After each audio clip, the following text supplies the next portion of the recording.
movie or the cinema industry's MeToo movement in the wake of the Hema Committee report is still continuing. It's ongoing, it's almost never ending, and it's taken the industry quite by the storm. At the top of this hour, I'm being joined by actor, director Revathi, who really needs no introduction, was also among the founding members of Women in Cinema Collective that has had a huge role to play in how things are panning out, particularly the holding to account power people in positions of power. Thank you very much, Ms. Revathi, for joining us and taking the time out to speak to us. First question, how do you really look at what's unfolding in Kerala cinema? Kerala's Me Too movement is what many are calling this, but how do you look at this? I don't like to put such names to it, but I would say this is, I think, a movement which is very important, first of its kind, and it could be the foundation on which a lot of other issues might come up and get solved. So, in what has happened in Calcutta, which was heinous, Hema Committee also came out, the committee report also came out. So these are all part of things that need to be done to make our society safer for everybody to work. Ma'am, from Women in Cinema Collective to the Hema Committee report to now women are still speaking out. What does this mean for the industry, for you and for your women colleagues? It's been very emotional. We have had, even while reading the report, it has been extremely difficult because all of us at WCC knew exactly what is there, what is happening, and we wanted an official report on the things that were happening, because otherwise it was just termed as gossip. But it was not gossip for us. It was heinous crimes which were committed in our workspace, and we wanted it to be officially recorded, and that's what happened. So all of us have been holding hands and giving each other strength, so that's all we can do, because women have to stick with each other. And if some men want to hold our hands, we welcome. There is a space in every industry where certain issues happen, and we need to cleanse that. It doesn't mean everybody is part of it.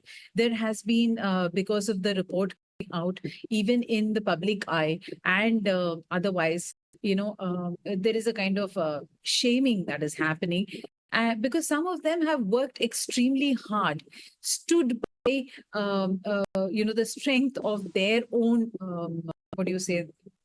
what they feel is right within them, and they have come up whichever status that they have come up because of their talent. So there are people like that. You've been in this industry for a very long time, ma'am. How have your colleagues witnessed this unfold? Do you see this as a watershed movement? Some of us do.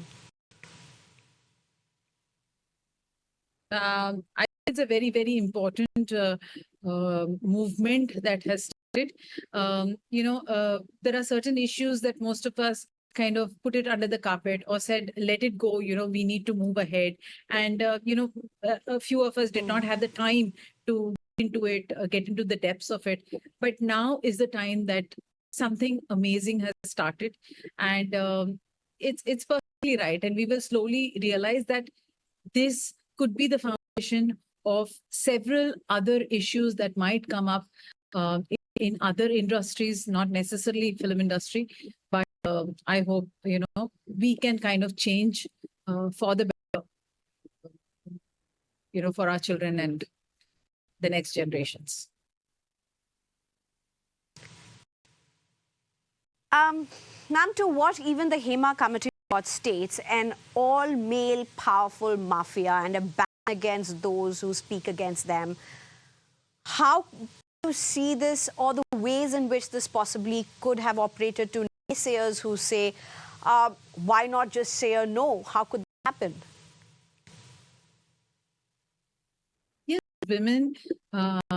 women have to learn to say no. The issue is that sometimes your livelihood is dependent on a specific work, and so you take time to say no, and by the time something untoward could happen, and you are far into it for you to escape. So we need to strengthen our women, all our girls, to be able to say no at the right moment. See, it's a very natural thing for a man and a woman to be attracted. There's no harm in that.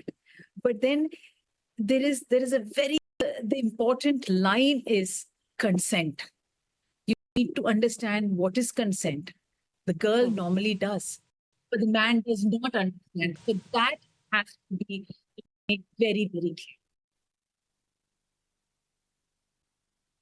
While we are talking about the Hema Committee report, it has taken a long time for the report to come out in public. In whatever form it really has, it has taken a long time.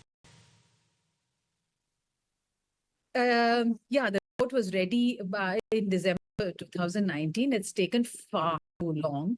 I mean, we had approached the government immediately, and it would have been good if the government had constituted, a few people, maybe even some of the survivors who spoke, some of the women and men who spoke to the committee, along with a few organizations, read the entire report, understand it. It should have taken them only about 6 to 10 months to understand, redact the things that they felt that it should not be made public, and then put it out. The delay has been, delayed justice, and that is what seems to be happening. But I wish from now on to making certain decisions, there will not be any delayed justice. After this, I would like to just add one point to this. This government, I don't think any other government has done this before. So this is a report, first of its kind in our country. And the Malayalam film industry has shown the way. So I think in that way, I'm extremely thankful to all the organizations, the government, and everybody who has put this whole thing together and got it out now. Right. Thank you so much, Ms. Revathi, for joining us, and as I said, for sparing your time. This definitely is a watershed moment, and there's so much more to see how this goes moving forward. Thank you very much for your time. Well, it is unprecedented. Unprecedented, unhinged, but not challenged. As one of the most powerful artist body is disbanded in Malayalam cinema temporarily till the next elections are held, because its office bearers, including superstar Mohanlal, have resigned en masse amid an unending volley of allegations of MeToo against even office bearers of the association. They all have maintained silence, choosing not to respond individually to the tsunami that has hit the Malayalam cinema since the Justice Hema Committee report was made public. What they have said is given out in a statement that they are taking moral responsibility as allegations emerge against their office bearers. But this comes as a legal battle now.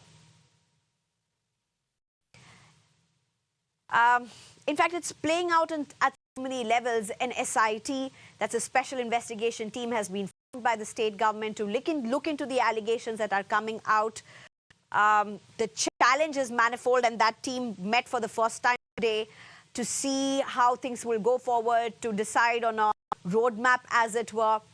But the challenge is manifold, from anonymous complaints to complaints dating several years, decades back, revenge complaints, as some police officials are stating, and also the whole habit of deciding on suo motu action to be taken or not. That in itself is a big challenge.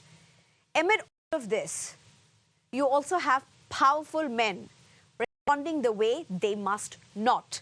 And we are calling it how not to respond the Suresh Gopi way, irrespective of which side of the debate or perspective you really stand on. When asked about CPM MLA Mukesh, a contemporary of Suresh Gopi as an actor, Suresh Gopi lashed out at the media. You should understand that you are not the final word and not a court. The court knows its job. You should ask me about issues at the appropriate place. When I come out from the Amma office, you should ask about such issues. When I come out from office, you should ask me about office. And when I come out from my house, you should ask me about that. Well, sorry, Minister Suresh Gopi, this isn't happening. And while as a journalist, I always believe there are two sides, sometimes many more sides to just one story. In this case, as a veteran actor, as a MP and as a minister, your answer isn't acceptable. When there have been 5 allegations of sexual abuse, harassment against actors in a span of just 4 days. We'll be looking into all of this in detail. But first, allow me to introduce my panelists at this point. I'm being joined by Geeta Luthra, who's a senior advocate, as well as Kasturi Shankar, who's an actor. Thank you very much, both of you, for joining us. Kasturi Shankar, to you first. You have acted in the cinema industry across the South, if I'm correct. How do you look at what's panning out?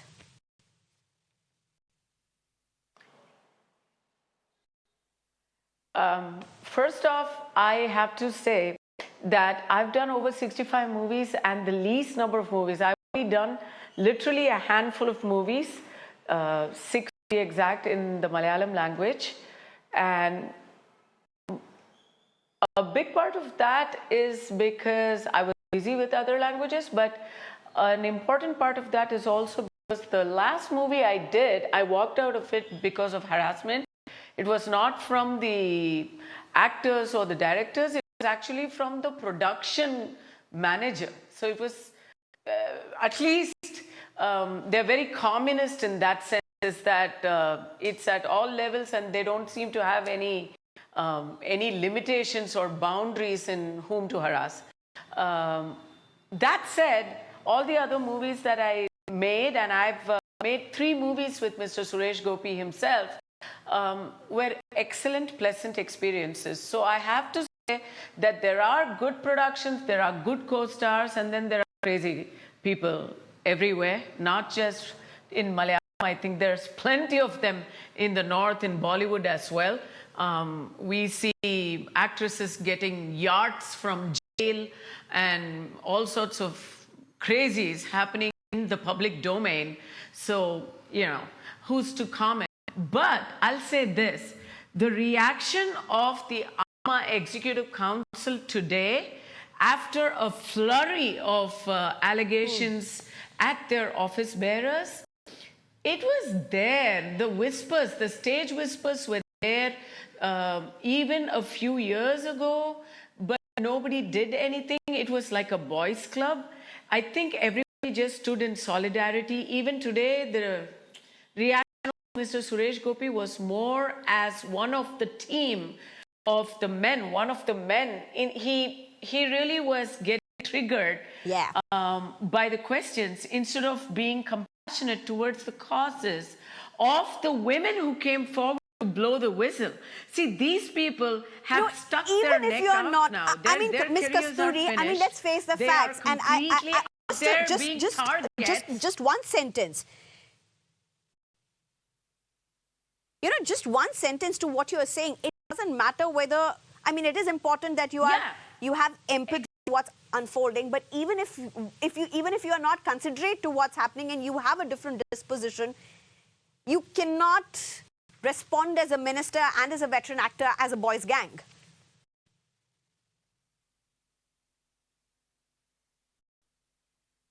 That's what I'm saying. I think he forgot that he is actually a union minister for tourism. So this reflects very badly on our country and on God's country, if you will, because it's all his friends. They were asking him about a member of the Legislative Assembly, Mr. Mukesh, who also I know very well, and he's a very, to me, as far as I know him, he's a stand-up guy, a very good person, a very decent and courteous person.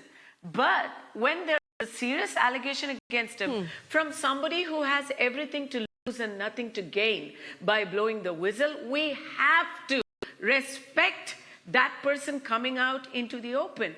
We have to at least say something respectful. Forget about investigations, forget about the due course of law. I'm saying respect the person.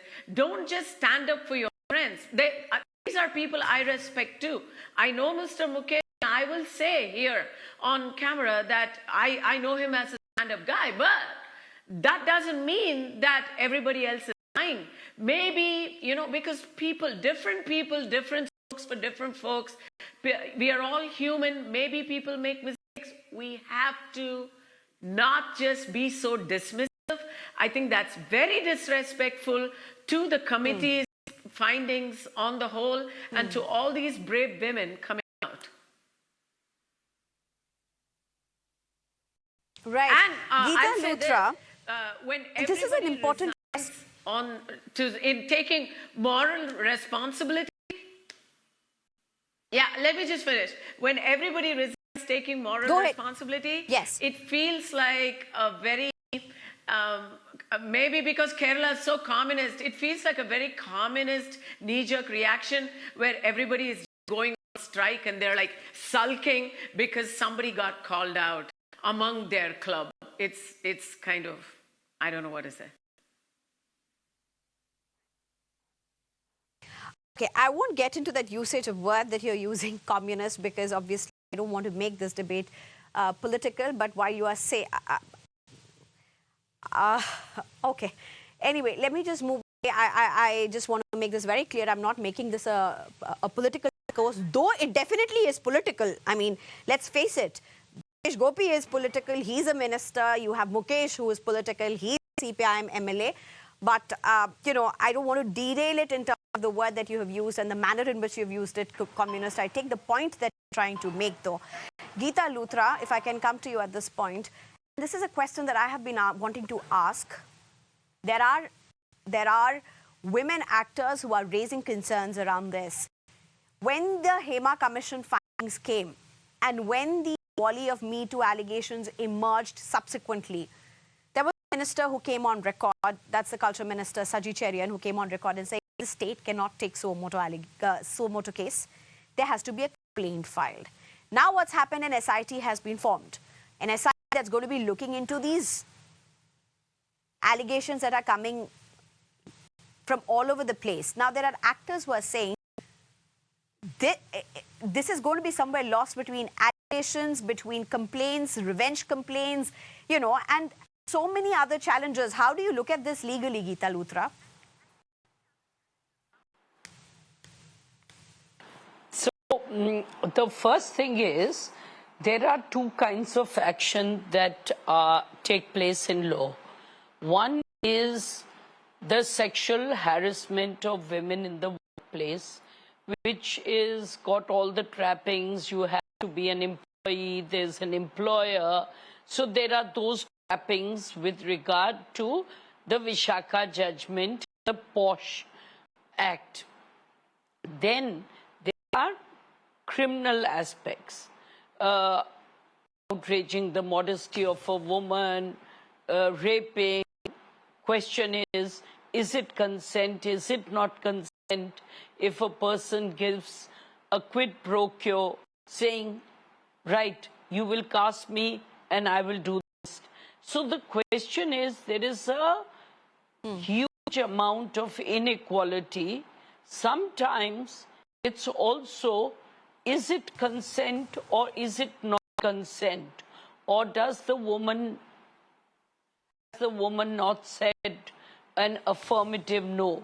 So there are many issues which get covered in this. Now the issue that the person saying that there should be a complaint.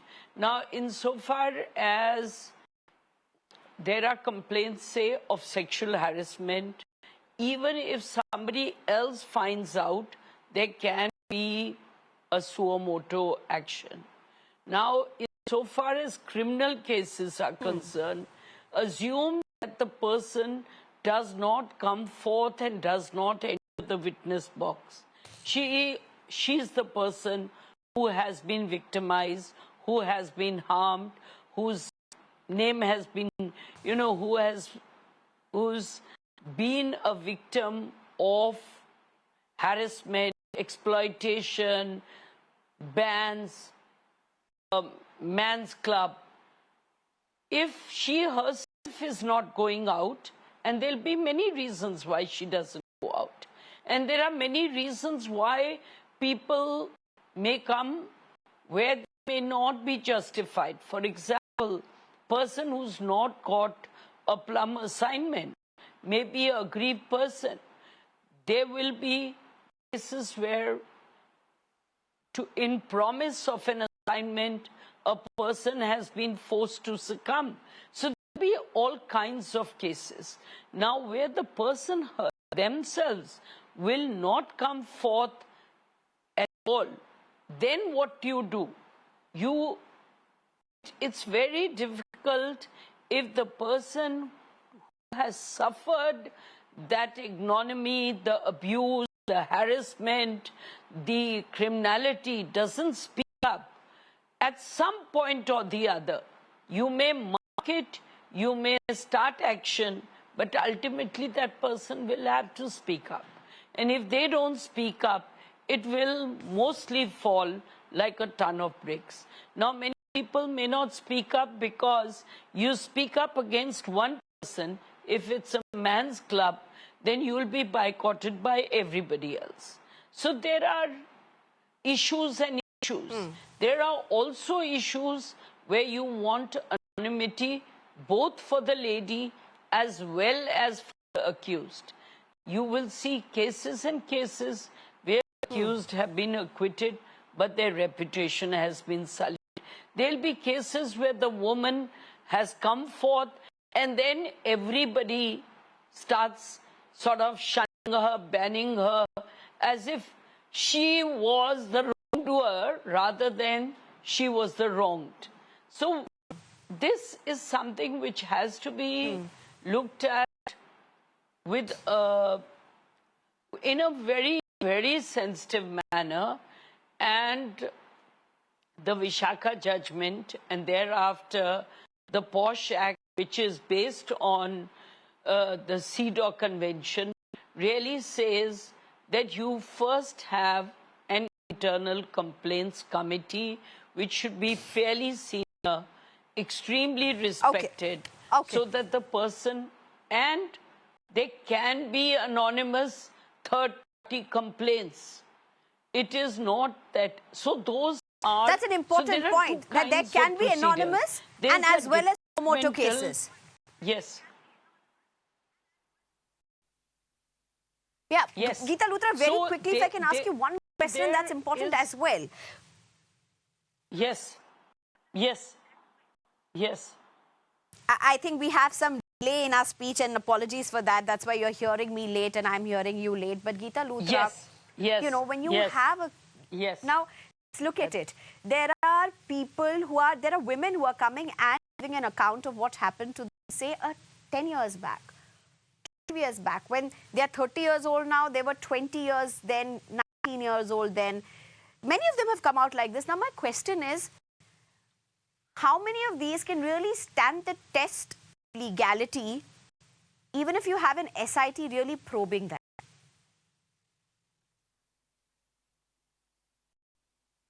So this is, actually, it's a very pertinent question, and it's an issue which really is a very vexed issue. I'll tell you why. A person may at 18 or 19 not be strong enough to speak. They may be able to speak when they are 22 or 23. So there is no statute of limitation in the criminal cases of this nature unless they are punishable with a punishment of less than 3 years. But if it's, say, a rape, sexual assault of that nature, then there is no limitation. But the question is, you also have to safeguard the right of the accused. Now, how will an accused be able to testify that in 2014 or 2016, on, say, Thursday, the 20th of March, or something like that, what were they doing that day? They don't have, they will not be able to have recall of the exact date, time, and the alibi. That is why it's extremely important, and the courts have always viewed that particularly in rape cases or heinous offences cases, because the punishment is so severe that it should be contemporaneous. It should be as soon as possible.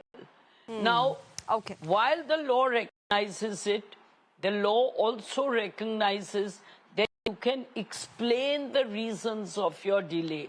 And I think both have to be looked at with a very eagle eye by the court. Is the delay adequately explained?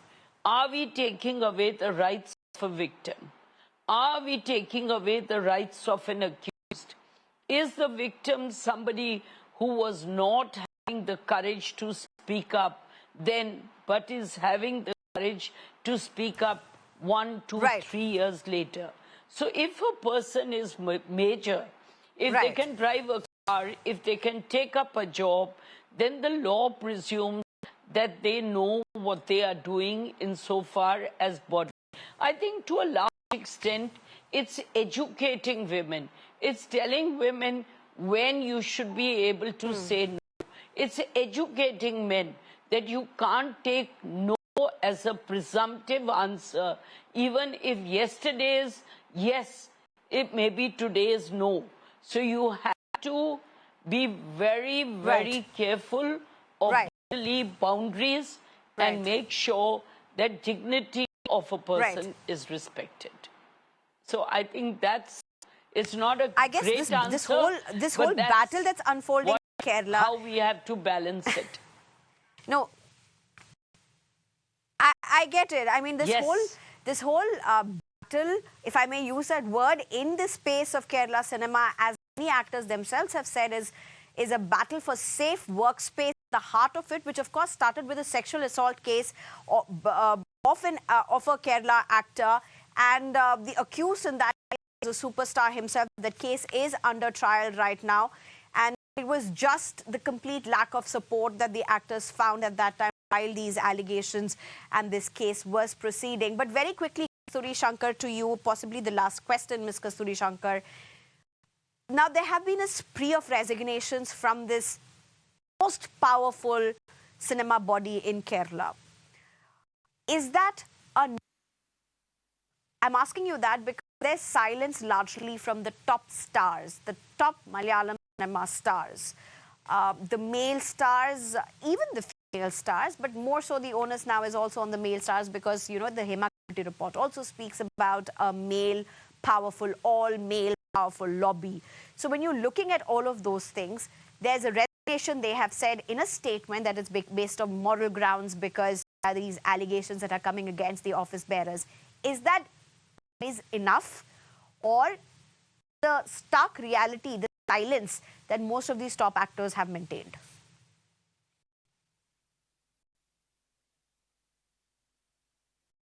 I'll say this. Number one, they have mud on their face right now, so any action they do, I think nobody knows how to react, how to save face, because if they wipe it off, if they let it stay, everything is going to be some kind of confession of guilt.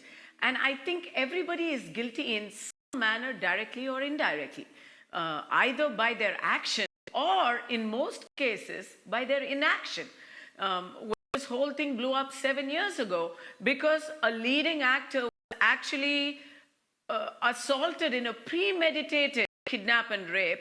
All these people did nothing. They just, and the person in the middle of that storm he's out on bail, he's doing movies. Everything is, business as usual. So I think that's why they are stuck, because they open their mouths. There's going to be a lot of skeletons in those cupboards that at least one of them is going to get caught. So I think more than moral grounds, it's solidarity that's keeping them all mum. And I have to say, in this situation, the women are worse than the men, because the men, they banned by the men, but the women, they're just being afraid or opportunistic or cowardly. But I'll say this also as my last word. It is still more than what the Tamil Nadu Nadigar Sangam did. When Chinmayi came out with her allegation against somebody, against a famous popular name, a popular lyric writer, and I'm not saying I agree with her allegations. I'm saying when she came out with it, and she has been fighting all these years to be heard, they got her fired from the Dubbing Artists Union. That's the only thing they did, nothing else. So this is actually better. I think we should learn from Kerala. I think what you have spoken is also very important. We had Chinmay as a guest a few days ago, and she made this point very, very clear. In fact, she said if she had more political clout, if she had more money, she could have even reversed that ban. But I will leave it at where you have left it. Very, very powerful perspectives, both of you, that have brought to the show, Geeta Luthra as well as Kasturi Shankar. Thank you very much for joining us.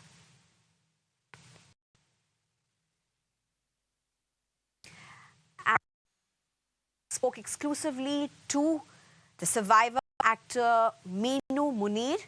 Let's listen into an excerpt.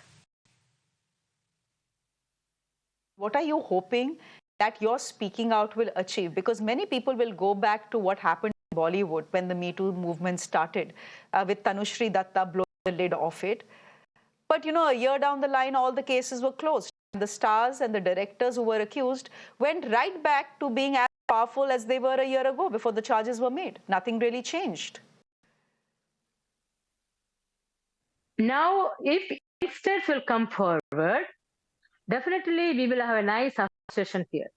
Malayalam film industry, not only for Malayalam film industry, full Kerala or full India country will change. Because the seniors should know, they should, they have to be removed. Always they are, playing like a mafia role. It's like a gundaism, they're dominating. That we should remove. We should remove them. Now, freshers should come forward. Then Kerala will be open, I feel. Kerala will change. The cleansing is going on in Kerala now. It's good. It's good. Okay. Well, it's time for a very short break. Remember, this is just the beginning of what may be several strong, important developments unfolding in Kerala cinema and beyond. We'll keep a sharp focus on that.